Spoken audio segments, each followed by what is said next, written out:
கிறிஸ்துவுக்குள் பிரியமானவர்களே, இயேசு கிறிஸ்துவின் இனிதான நாமத்தினாலே உங்கள் ஒவ்வொரு வாழ்த்துவதிலே மிக்க மகிழ்ச்சி அடைகிறேன். இன்று வேத வாசித்தீர்களா? இன்று ஜெபித்தீர்களா? இன்று குடும்ப ஜெபம் செய்தீர்களா? யோசித்து கொண்டே இந்த காணொளியை காணுங்கள். இதுவரையிலும் அப்படிப்பட்ட பழக்கம் இல்லை என்று சொன்னால், இந்த புதிய வருடத்தில் ஒவ்வொரு நாளும் வேத வாசிக்கவும் ஜெபிக்கவும் குடும்ப ஜெபம் செய்யவும் ஆண்டவரிடத்திலே ஒரு தீர்மானம் எடுத்து ஆண்டவருக்கு நேராக ஆவிக்குரிய வாழ்க்கையை வளருவதற்கு முயற்சி எடுங்கள். மெய்யாகவே ஆண்டவர் நம்மை ஆசீர்வதிப்பார்.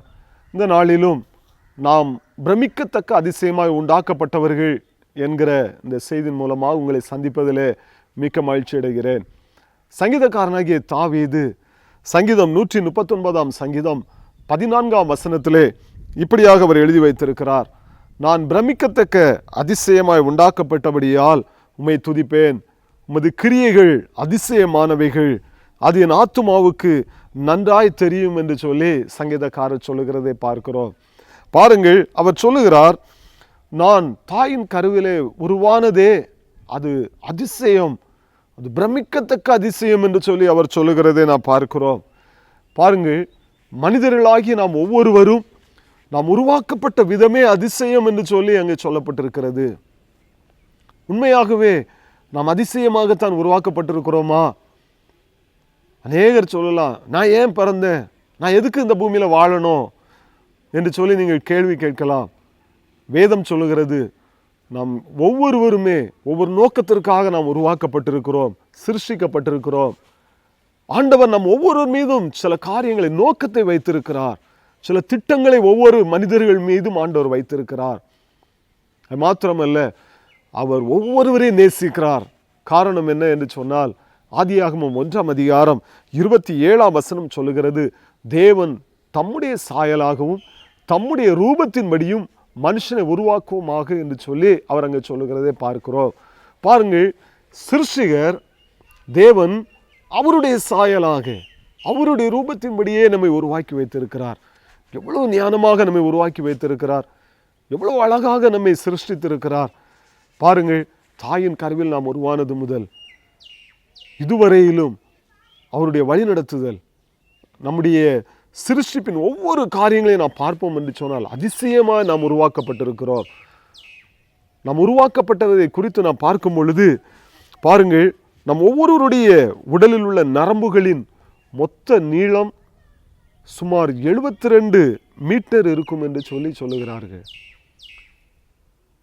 எல்லா நரம்புகளின் மொத்த நீளமும், நம்முடைய சரீரத்தில் உள்ள நரம்புகளின் நீளம் 72 மீட்டர் என்று சொல்லி அவர் சொல்லுகிறார்கள். பாருங்கள், அதிலே ஓடுகிற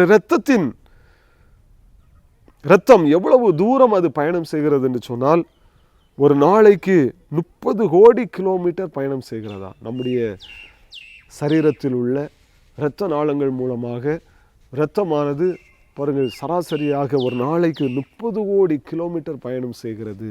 இப்போ எவ்வளோ ஃபங்க்ஷன் அங்கே நடக்குது நம்முடைய சரீரத்தில். பாருங்கள், எவ்வளவு அதிசயமாக நாம் உருவாக்கப்பட்டிருக்கிறோம். நம்முடைய நுரையீரலானது ஒவ்வொரு முறையும் பாருங்கள் நாம் சுவாசிக்கிறோம். தாயின் கருவில் உருவானது முதல் நாம் சுவாசிக்கிறோம். இது ஒரு நாளைக்கு நாம் 23,040 முறை நாம் சுவாசிக்கிறோம். காற்றை உள்ளிழுத்து நாம் வெளியே விடுகிறோம். பாருங்கள், இந்த காற்றையும் ஆண்டவர் நமக்கு இலவசமாக அவர் தருகிறார். இலவசமாக தந்து நாம் அதை சுவாசிப்பதற்கு ஆண்டவர் உதவி செய்கிறார்.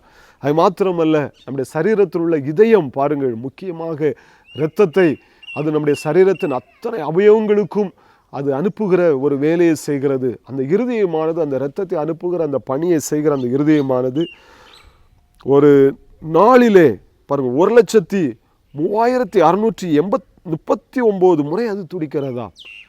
ஒரு நாளிலே நம்முடைய இருதயமானது 1,3639 முறை அது துடித்து அது இரத்தத்தை நம்முடைய சரீரத்தின் அத்தனை அவயவங்களுக்கும் அது அனுப்பி வைக்கிறது. பாருங்கள், தாயின் கருவிலே உருவானது முதல் ஒரு நாள் கூட ரெஸ்ட் இல்லாமல் அவ்வளோ அழகாக நம்முடைய இருதயமானது பயணிக்கிறது. ஒருவேளை 70 வயதாக இருக்கலாம், 40 வயதாக இருக்கலாம், 100 வயதாக கூட இருக்கலாம்.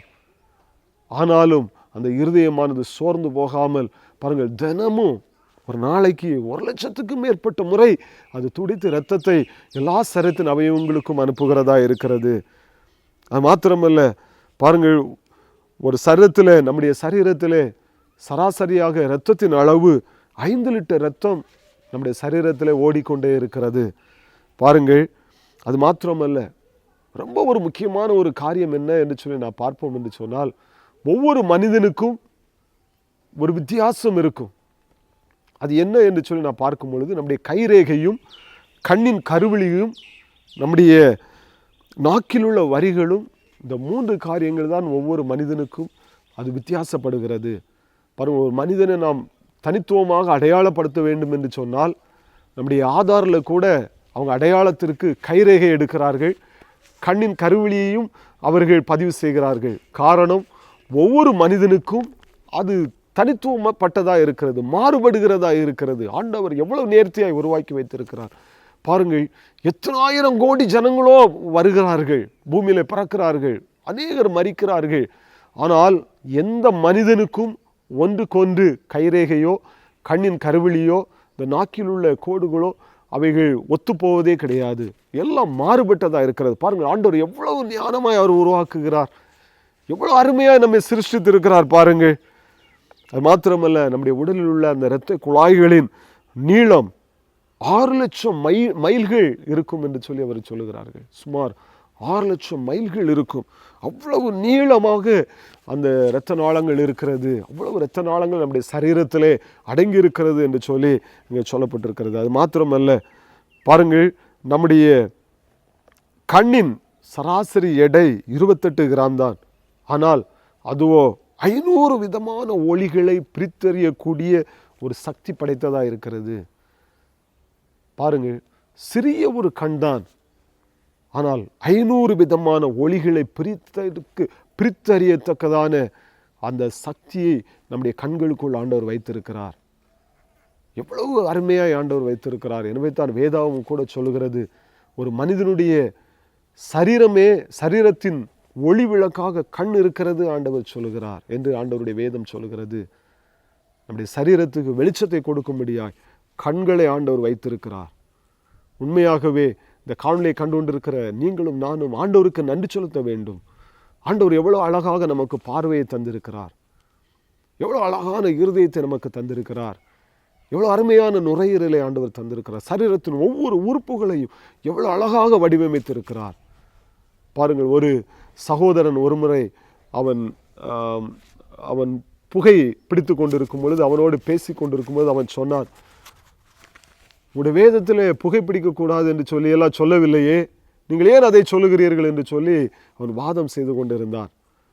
அப்பொழுது நான் சொன்னேன், நம்முடைய வீடுகளிலே ஆங்காங்கே ஸ்வீட் கடைகளில், பேக்கரியில், இன்னும் ஹோட்டலெல்லாம் புகை கூண்டு வைத்திருப்பார்கள்.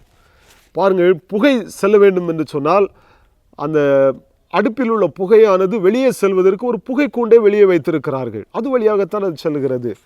யாருமே புகை கூண்டை கீழே நோக்கி வைப்பதே கிடையாது. அப்படியானால் ஆண்டவர் நீங்கள் புகைப்பிடிப்பீர்கள் என்று சொல்லி ஆண்டவர் நினைத்து, ஆண்டவர் உங்களுடைய மூக்கை மேல் நோக்கி புகை கூண்டை போல அவர் வைத்திருப்பார் என்று சொன்னால் உங்களுடைய நிலைமை என்னவாயிருக்கும் யோசித்து பாருங்கள் என்று சொல்லி நான் சொன்னேன். பாருங்கள், அந்த சகோதரன் சிரித்து விட்டார். அப்படி மேல் நோக்கி என்னுடைய மூக்கு இருக்கும் என்று சொன்னால் மழை பெய்யும் பொழுது அந்த தூசி மழை தண்ணீர் உள்ளே நுழையும். யாராவது என் மீது கோபப்பட்டால் மண்ணை உள்ளே போட்டு விட்டார் என்று சொன்னால் நான் மரித்து போவேன், என் நிலைமை ரொம்ப பரிதாபமாய் மாறி போகும் என்று சொல்லி சொன்னார். பாருங்கள், ஆண்டவர் நம்முடைய மூக்கை எவ்வளவு நேர்த்தியாய் அழகாக கீழ்நோக்கி வைத்து எவ்வளோ அழகாக வைத்திருக்கிறார். என்னுடைய பிள்ளைகள் சுவாசிக்க வேண்டும், இயற்கையான அழகான காற்றை சுவாசிக்க வேண்டும் என்று சொல்லி எவ்வளவு நேர்த்தியாக ஆண்டவர் படைத்திருக்கிறார். நாம் சாப்பிடுவதற்கு பற்களை வைத்திருக்கிறார். பாருங்கள், உமிழ்நீரை வைத்திருக்கிறார். இப்படி எவ்வளவோ சம்பவங்கள், எவ்வளவோ காரியங்கள் நம்முடைய சரீரத்தில் ஒவ்வொரு நாளும் நடைபெற்று கொண்டிருக்கிறது. இதை போல நம்முடைய சரீரத்தில் நடப்பதை போன்ற வேலைகளை செய்கிற இயந்திரங்கள் கூட ஒரு சில மாதங்களிலோ இல்லைன்னா வருடங்களிலோ பழுதாகி போய்விடும். ஆனால் ஆண்டவர் நம்முடைய சரீரத்தில் ஒவ்வொரு உறுப்புகளையும் பாருங்கள் பார்த்து பார்த்து அழகாக உருவாக்கி நம்மை நேர்த்தியாய் நம்முடைய சரீரத்தை அவயவங்களை படைத்திருக்கிறாரே. அதை நினைத்து நாம் ஆண்டவருக்கு நன்றி செலுத்த வேண்டாமா? பவுல் அதைத்தான் அவர் சொல்லுகிறார், உங்களுடைய சரீரமானது தேவன் தங்குகிற ஆலயம் என்று சொல்லி அவர் சொல்லுகிறார். நீங்களே தேவனுடைய ஆலயம், ஒருவன் தேவனுடைய ஆலயத்தை கெடுத்தால் கர்த்தர் அவனை கெடுப்பார் என்று சொல்லி பவுல் கொரிந்தியருக்கு எழுதும் பொழுது அவர் சொல்லுகிறார். இந்த காணொலியை கண்டுகொண்டு இருக்கிற வாலிப தம்பி, தங்கச்சி, பெற்றோரே, ஒருவேளை ஆண்டவர் தந்திருக்கிற அந்த ஆலயமாகி அவர் தங்குகிற ஆலயமாகிய சரீரம் எவ்வளவு நேர்த்தியை அவர் படைத்திருக்கிறார். அதைத்தான் தாவீது சொல்லுகிறார், நான் விசித்திர வினோதமாய் என்னை அவர் படைத்திருக்கிறார், அதிசயமாய் அவர் என்னை உண்டாக்கி வைத்திருக்கிறார் என்று சொல்லுகிறார்.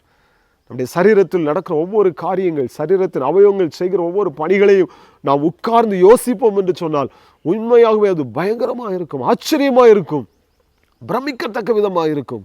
அவ்வளவு காரியங்களை ஆண்டவர் நம்முடைய சரீரத்தில் வைத்திருக்கிறார், ஒவ்வொன்றையும் நேர்த்தியாய் படைத்திருக்கிறார். அதைத்தான் சங்கீதக்காரர் சொல்லுங்கள், என் தாயின் கருவில் நான் உருவான பொழுது அவருடைய கண்கள் என்னை கண்டது, அவர் என்னை அழகாக பார்த்தார், என்னை நேர்த்தியாக உருவாக்கி வைத்திருக்கிறார் என்று சொல்லி ஆண்டவருக்கு நன்றி செலுத்துகிறதை பார்க்கிறோம்.